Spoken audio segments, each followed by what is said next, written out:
কাঠফাটা এই গরমে মাত্র দুটো উপকরণ দিয়ে বাসায় বানিয়ে ফেললাম ডাবের পুডিং। চলেন আপনাদের সাথেও শেয়ার করি। আর কত বলুন তো আইসক্রিম কিনে খাওয়া যায় এই গরমে, যার জন্য বাসায় আপনাদের জন্য খুব ইজিলি যাতে একটা পুডিং বানাতে পারেন ঠান্ডা ঠান্ডা আর সবাই খেয়ে খুবই স্বস্তি পাবে, এজন্য আপনাদের জন্য খুব সহজ একটা রেসিপি আমি নিয়ে আসছি। এখানে আমি বড় সাইজের একটা ডাব নিয়ে নিয়েছি, আর যেটার মধ্যে শ্বাস হবে এমন একটা ডাব আপনারা নিয়ে নেবেন একটু বড় দেখে। আর শ্বাসটা যেন একদম বেশি শক্ত বা নরম না থাকে, মিডিয়াম টাইপ হয় ওরকম দেখে ডাবটা নিয়ে আসবেন। সো ডাবটা নিয়ে এসে আমি পানিটা বের করে নিয়েছি ভালোভাবে। এরপর শ্বাসটাকেও আমি তুলে নিলাম একটা চামচ দিয়ে। এই কাজটা কিন্তু আপনারা খুব সাবধানে করবেন, না হলে কিন্তু হাতে ব্যথা পাওয়ার সম্ভাবনা থাকে। এরপর আমি শ্বাসটা বের করে ভালোভাবে ধুয়ে এটাকে আমি কুচকুচ করে কেটে নিচ্ছি। এখানে কিন্তু আপনারা যে কোনো শেপ দিতে পারেন, লাইক ফুল বা অন্য কিছু বানাতে পারেন, কিন্তু আমার অত ধৈর্য নেই। আর আমি চাচ্ছিলাম কত তাড়াতাড়ি এটা বানাবো আর খাবো।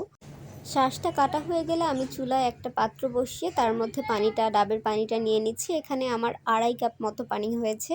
আর আপনারা চাইলে এখানে চিনি ইউজ করতেও পারেন, নাও করতে পারেন, আসলে যে যতটা মিষ্টি খেতে পছন্দ করেন। এখানে আমি 1/2 কাপের থেকেও কিছুটা কম চিনি দিয়েছি। এরপর আমি দিয়ে দিলাম 1.5 চামচ পরিমাণ আগার আগার পাউডার। এই আগার আগার পাউডারটাই কিন্তু হচ্ছে গিয়ে আপনার পুডিংটা জমাতে সাহায্য করবে। যে কোনো সুপার শপে কিন্তু আপনারা এটা পেয়ে যাবেন।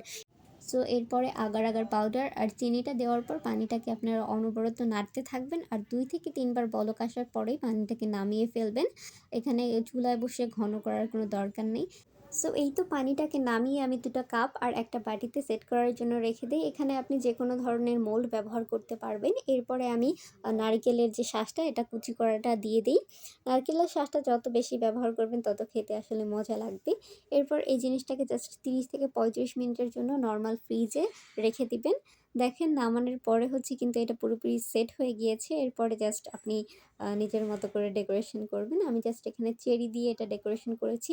খেতে কিন্তু আলহামদুলিল্লাহ অনেক মজা হয়েছে। আর আজকের ভিডিওটা আপনাদের কেমন লাগলো আমাকে কিন্তু অবশ্যই জানাবেন।